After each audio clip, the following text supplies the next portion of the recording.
answer quite a few questions afterwards.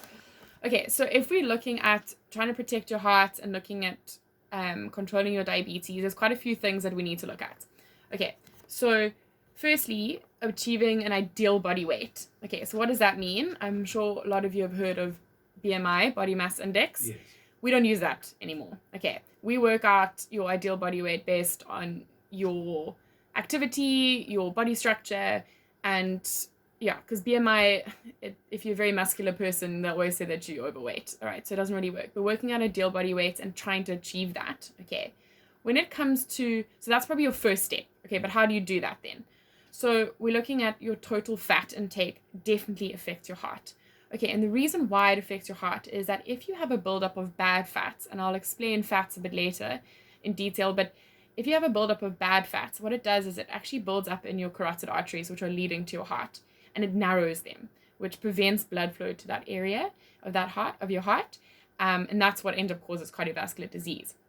Now, with the different types of fats, there's some fats that cause that, and there's some fats that prevent that from happening. Okay, so with a high fat diet, you've got to be careful the types of fats which you're eating. So the different types of fats, you're looking at your bad fats would look at your cholesterol, okay, which I'm sure you've heard of before. Yeah. You get the HDL and the LDL cholesterol. They're just two fancy names, okay? LDL, just remember L for loser, that's the bad cholesterol, okay? A buildup of LDL cholesterol is the one that actually forms the plaque, the atherosclerosis in that carotid artery, okay? The HDL, think H for happy, that's the good cholesterol. That's the one that prevents that cholesterol from forming on that carotid artery. All right. So where do we get the bad cholesterol? Okay. I don't know about you, Senzo, but I've never seen a fat plant before. I've only seen fat animals, okay?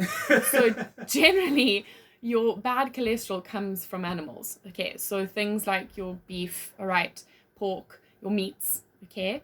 And then your full cream milks, that comes from an animal.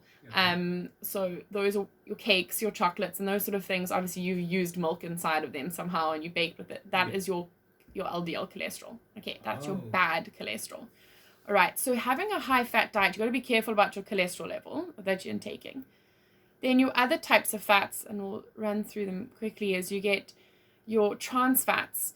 Now, trans fats is quite interesting, especially in the Indian culture, because a lot of people use ghee or coconut oil to cook with, okay, and that's high in trans fats.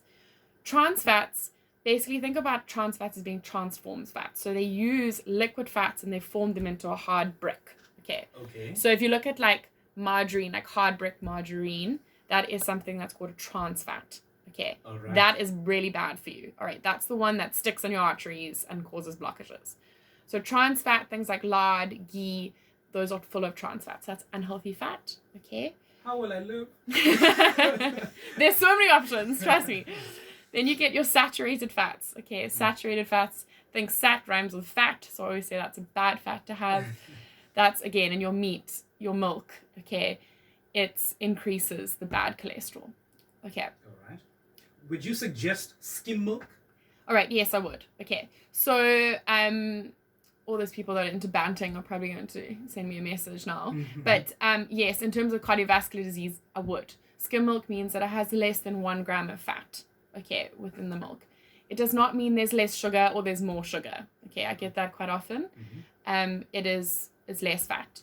So what you've said there about being less fat, those are the fats you want to go for. So having a high fat diet, you want to go for things that are monounsaturated fats or polyunsaturated fats or omega-3s and omega-6s. Okay, so what are those? Okay, so anything from plants. So we're looking at canola oil, olive oil, nuts, seeds, avos, okay? Those are your poly and your monounsaturated fats. Omega-3s, I'm sure you've heard of omega-3 tablets. Yes. They're very big and they're very difficult to swallow, but they're very good for you. Those are fish oil, so that does come from an animal, okay? But I've never seen a fat fish, so that still stands. You are new in Durban. Yeah, unless you deep fry it. But the fish are high in omega-3s, and omega-3s are anti-inflammatory.